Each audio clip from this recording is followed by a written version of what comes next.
Assalamu alaikum, my dear students. In today's class, I will teach you a scene passage. The name of the scene passage is Bangladesh in Italy. মানে ইটালিতে বাংলাদেশিরা আমরা মূলত যে diaspora যে চ্যাপ্টারটা পড়ছি এটা হচ্ছে বাংলাদেশি মানুষ পৃথিবীতে কোথায় কোথায় রয়েছে এই বিষয় নিয়ে আজকের টেক্সটটা। বাংলাদেশি মানুষ যে ইটালিতে রয়েছে এটা নিয়ে আজকের সিন প্যাসেজটা। It is included in unit 9 lesson 3। Unit 9 lesson 3-তে এটা রয়েছে। এই সিন প্যাসেজ থেকে আমরা খুব চমৎকার কিছু শিখবো, সেটা হচ্ছে আমরা আজকে শিখব কিছু ওয়ার্ডের কারেক্ট প্রনাউন্সিয়েশন আমরা শিখব এবং এগুলোর সিনোনিমস অ্যান্ড অ্যান্টোনিমস শিখব। আমরা প্রতিশব্দ এবং বিপরীত শব্দ শিখব এবং এখানে ব্যবহৃত একটা ওয়ার্ড ওয়ানের কিছু গ্রামার রয়েছে, ওয়ানের কিছু ব্যবহারের ওয়ান বিভিন্নভাবে ব্যবহার হয়। তাহলে ওয়ানের গ্রামার আমরা শিখব, ওয়ানের কিভাবে তুমি ইউজ করবা। তাহলে চলো প্রথমে আমরা এই যে সিনোনিম এবং শুদ্ধ উচ্চারণগুলো দেখে নিই। তাহলে এখানে খেয়াল করো, নাম্বার 1-এর যে ওয়ার্ডটা আছে এটা কিন্তু অ্যামেজিং না অ্যামেজিং, আ সাউন্ড। এখানে দেখো আমেই, এই যে এখানে কিন্তু স্ট্রেস দিতে হবে এই যে এই সাউন্ডে। তাহলে অ্যামেজিং, হ্যাঁ স্ট্রেসটা হচ্ছে এখানে যে সেকেন্ড সিলেবালে অ্যামেজিং। ওকে, অ্যামেজিং। তাহলে এটার সিনোনিম হচ্ছে অ্যারেস্টিং।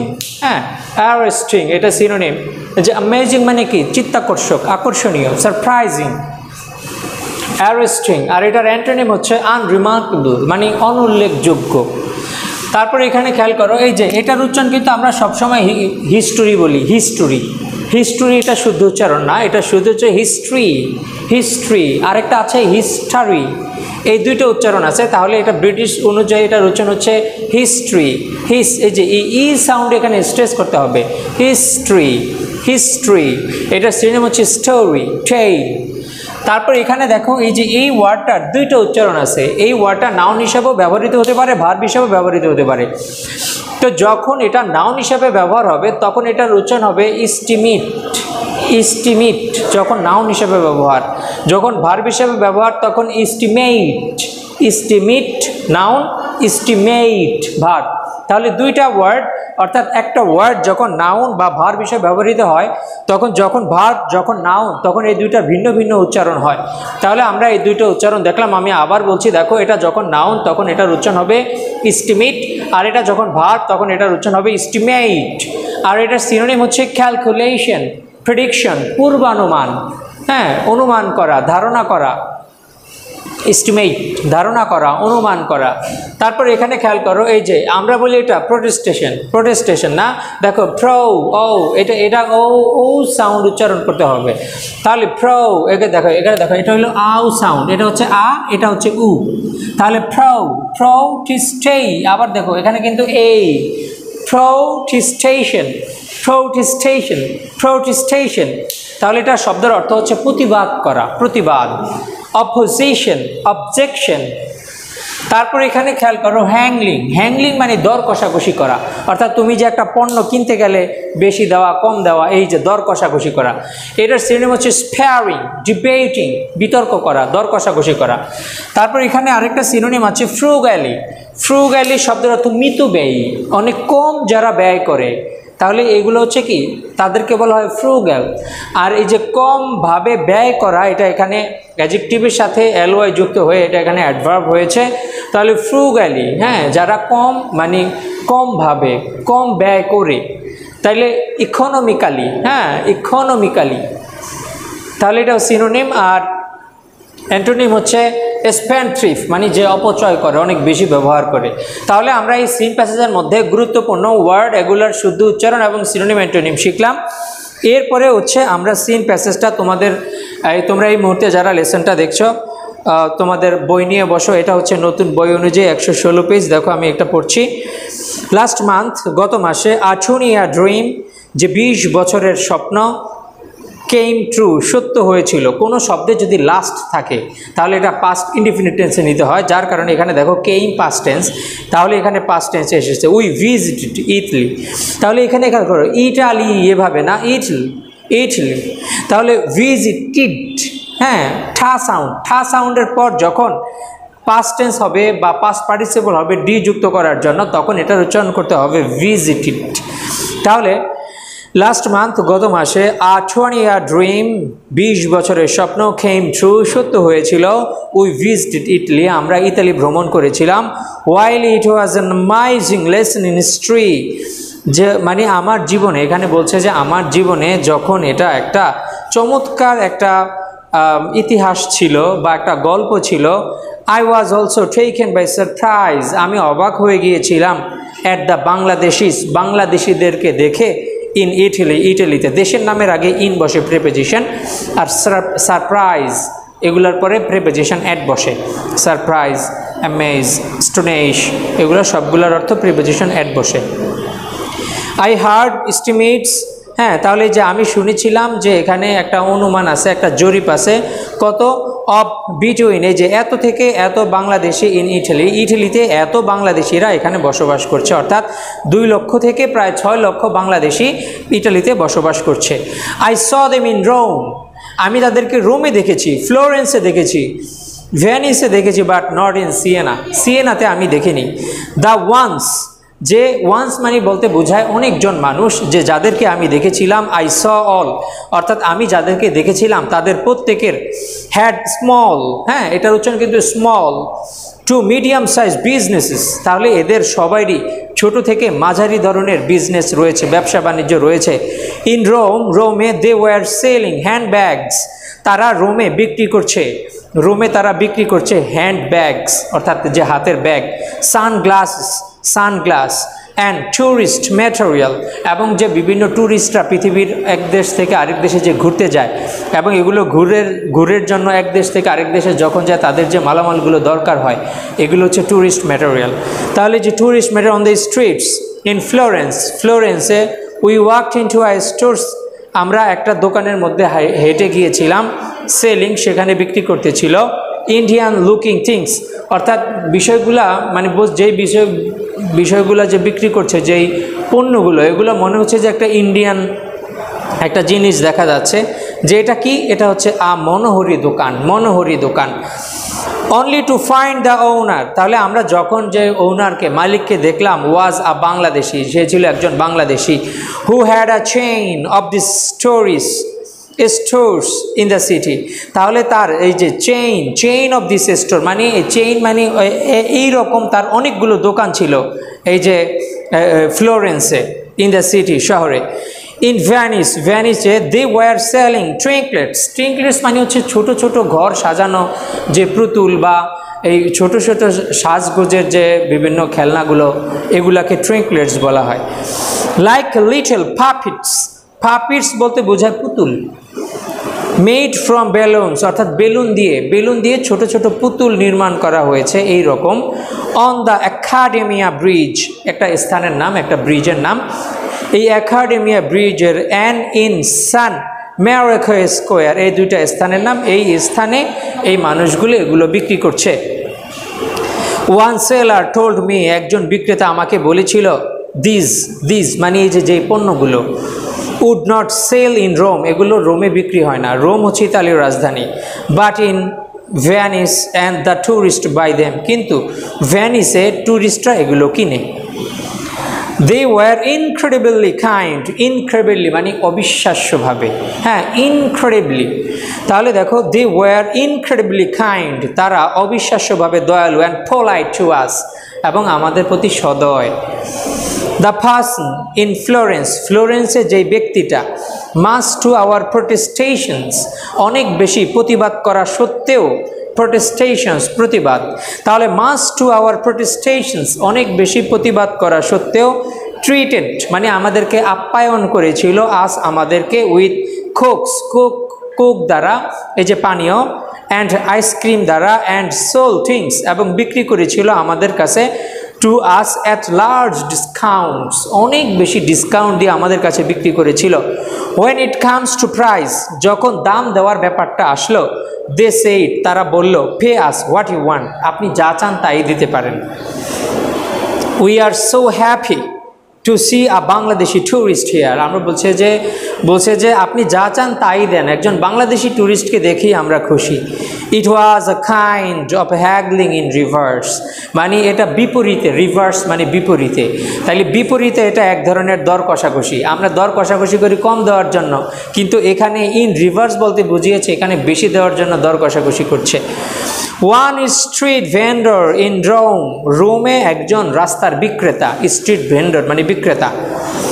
আফটার সেলিং আ সানগ্লাস, বিক্রি করার পরে একটা সানগ্লাস ইন 18 ইউরো, 18 ইউরো, এটা ইউরোপীয় ইউনিয়নের যে মুদ্রা, ইউরোপীয় কান্ট্রিগুলোতে এই মুদ্রা ব্যবহার করা হয়। টু আ ইউরোপিয়ান, এই যে দেখো এখানে ইউ যখন ইউর মতো উচ্চারণ হলে তার আগে আর্টিকেল এন না বসে এই বসে, এই জন্য এখানে এ বসছে।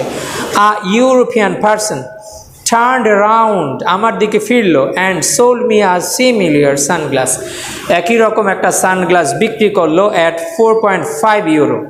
তাহলে ওই যে ইউরোপিয়ানের কাছে বিক্রি করলো 18 ইউরোতে, আর আমার কাছে বিক্রি করলো 4.5 ইউরোতে। I wanted to pay him more, আমি তাকে আরও বেশি দিতে চেয়েছিলাম, বাট কিন্তু ইনক্রেডিবল অ্যাজ ইট সিমস, এই যে এখানে কিন্তু ইনভার্সন হয়েছে, এখানে ইট সিমস অ্যাজ ইনক্রেডিবল এভাবে হওয়া উচিত ছিল যে এটা হলো অবিশ্বাস্য। তাহলে এটা এখানে চাইলে যে ইনভার্সন করার ফলে এখানে মিনিংটা কি হলো, এখানে মিনিংটা হলো অবিশ্বাস্যই এটা মনে হয়। He would not take it, যে এটা নেবে না। আই থিঙ্ক, আমি চিন্তা করি, this barely covered his cost, এই যে বেয়ারলি মানে কদাচিৎ বা না, নেগেটিভ অর্থ বোঝায়। তাহলে আমি মনে করি যে তার যে খরচ, অর্থাৎ সে যে ক্রয় মূল্য, এই ক্রয় মূল্যটাই তার এখানে হবে না, আমার কাছে যে 4.5 টাকা 4.5 ইউরো দিয়ে যে সে এটা কিনেছিল।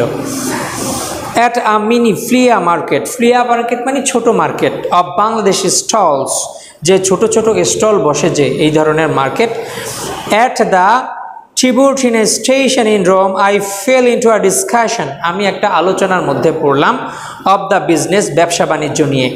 It cost them 1000 to 2000 euro a month, অর্থাৎ এটা তাদেরকে খরচ করে, এই যে মানে দোকানগুলা যে তারা নেয়, স্টলগুলা যে তাদের নেয়, এগুলা হচ্ছে তাদেরকে 1000 ইউরো থেকে 2000 ইউরো এক মান্থ এটার ভাড়া, rent. To rent each stall, প্রত্যেকটা স্টলের ভাড়া। The work is very hard, কাজটা খুবই কঠিন, and they live frugally, frugally মানে অনেক মিতভাবে তারা বসবাস করে। So they are able, এটার উচ্চারণ কিন্তু able না, able, so they are able to save money, তারা তখন সক্ষম হয় টাকা সঞ্চয় করতে। Who is they sent home, যারা এগুলা বিক্রি করে, হোম না হোম, যারা এগুলো বাড়িতে পাঠায়। ওয়ান সেলার, একজন বিক্রেতা, ইন ভেনিস, ভেনিসে সেইড, সে বলেছিল, he can save up to euro 1000 a month, এক মাসে 1000 ইউরো সে জমাতে পারে।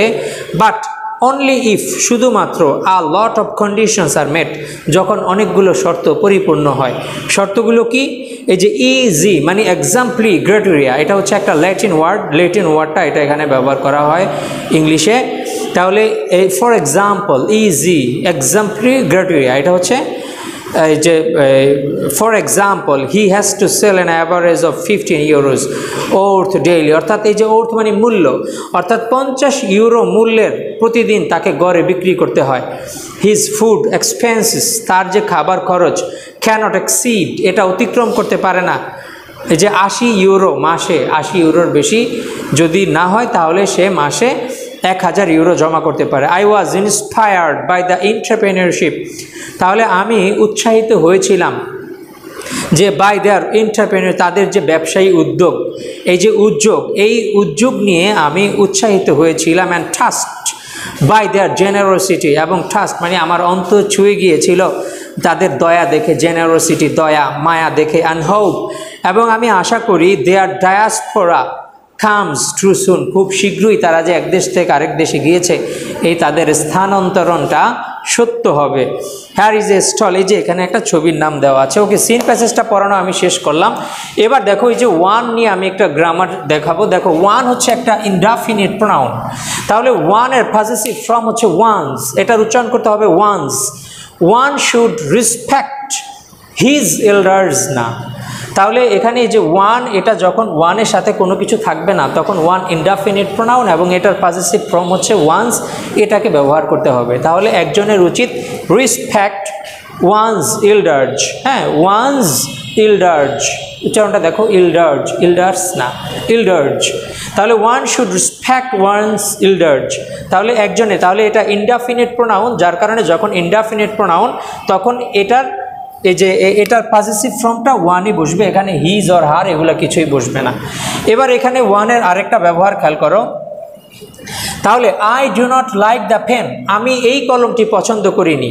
এখানে দেখো একটা সেমিকোলন আছে, দুইটা কমপ্লিট বাক্য যদি একসাথে করতে হয় তাহলে তোমার এখানে সেমিকোলন ব্যবহার করতে হবে, এই যে এর জন্য এখানে সেমিকোলন ব্যবহার করা হয়েছে। এটা একটা ডিপেন্ডেন্ট ক্লজ, এটা একটা স্বাধীন ক্লজ, এইটা একটা স্বাধীন ক্লজ, এগুলাকে তুমি যখন জোড়া দিবা তখন এজন্য তুমি যদি অন্য কোনো কনজাংশন ইউজ না করো সেক্ষেত্রে তোমাকে সেমিকোলন ব্যবহার করতে হবে। I do not like the pen, আমি কলমটা পছন্দ করি না। Give me a new one, আমাকে নতুন একটা দেন। তাহলে এই যে দেখো এখানে কিন্তু একটা বুঝিয়েছে এই কলমটা, তাই এই কলমটার জন্য one, give me a new one. আমি যদি বলি give me a new pen, এটা শুনতে সুন্দর শোনা যায় না, যার কারণে give me a new one, এটা কিন্তু এ না a, give me a new one. এই যে ওয়ানের এই একটা ব্যবহার এইভাবে ব্যবহার করা যায়, এখানেও ওয়ানটা এখানে প্রোনাউন হিসাবে ব্যবহার করা হয়েছে। তাহলে এই যে I do not like this pens, এটা কিন্তু আবার এখানে প্লুরাল, এটা যখন প্লুরাল তখন প্রোভাইড মানে give, provide me some new ones, তাহলে এখানে যেহেতু সিঙ্গুলার আছে এখানেও সিঙ্গুলার। এটা যখন প্লুরাল দিস ওয়ান্স, তাহলে give me some new ones, এখানেও কিন্তু এটা প্লুরাল। তাহলে আমরা বুঝলাম যে এই ওয়ান হচ্ছে প্রোনাউন, আবার এটা একটা সংখ্যা, হ্যাঁ এটা কিন্তু আবার একটা সংখ্যা। তাহলে এই ওয়ার্ডের প্রোনাউন, এটার প্লুরাল হচ্ছে এটা। আর কিন্তু তুমি ওয়ানের প্লুরাল, এই যে নাম্বারের প্লুরাল কিন্তু ওয়ান্স, কিন্তু টু এর প্লুরাল কিন্তু টুজ, সেক্ষেত্রে তোমাকে অ্যাপোস্ট্রফি ব্যবহার করতে হবে।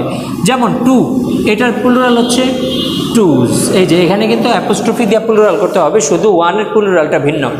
এবার এখানে খেয়াল করো ওয়ান লাই, এই যে ওয়ান কিন্তু অ্যাডজেক্টিভ হিসেবে ব্যবহৃত হতে পারে, এই ওয়ান এখানে প্রোনাউন হিসেবে ব্যবহার হয়েছে, এখানে ওয়ান অ্যাডজেক্টিভ, কারণ এখানে ওয়ান লাই একটি মিথ্যা, বিগেটস উৎপন্ন করে 100 লাইস, শত শত মিথ্যা। তাহলে এখানে এটা হচ্ছে নাউন, এটা এখানে অ্যাডজেক্টিভ, তাহলে ওয়ান এখানে অ্যাডজেক্টিভ হিসেবে ব্যবহৃত হয়েছে। তাহলে একটি মিথ্যা উৎপন্ন করে 1000 মিথ্যা। এবার ওয়ানের আরও ইম্পর্টেন্ট একটা ব্যবহার এখানে খেয়াল করো, ওয়ান অফ দি যখন থাকবে এরপরে নাউনটাকে প্লুরাল করতে হবে, ভার্বটা সিঙ্গুলার করতে হবে এবং প্রোনাউনটাও সিঙ্গুলার করতে হবে। এখানে খেয়াল করো এই যে ওয়ান অফ দ্য আছে, ওয়ান অফ দ্য এর পরে দেখো নাউন কিন্তু প্লুরাল, এই প্লুরাল থাকার পরেও দেখো হ্যাজ বসছে। আমরা জানি যখন সিঙ্গুলার হয় তখন কিন্তু হ্যাজ বসে, প্লুরাল হইলে কিন্তু হ্যাভ বসে, কিন্তু এখানে আসলে সাবজেক্ট আছে ওয়ানের কারণে কিন্তু এখানে হ্যাজ বসছে। তাহলে ওয়ান অফ দ্য এর পরে যে নাউনটা হবে, নাউনটাকে প্লুরাল করতে হবে। দেখো এখানে নাউনটা প্লুরাল আছে, সাবজেক্টটা হবে সিঙ্গুলার, ভার্বটা হবে সিঙ্গুলার, এই যে দেখো এখানে সিঙ্গুলার ভার্ব আছে, এবং প্রোনাউনও হবে সিঙ্গুলার, এই যে দেখো প্রোনাউনও এখানে singular. Thank you so much for being with me, and I will discuss the rest of the questions in my next class. Thank you for being with me. Allah Hafiz. See you in the next class.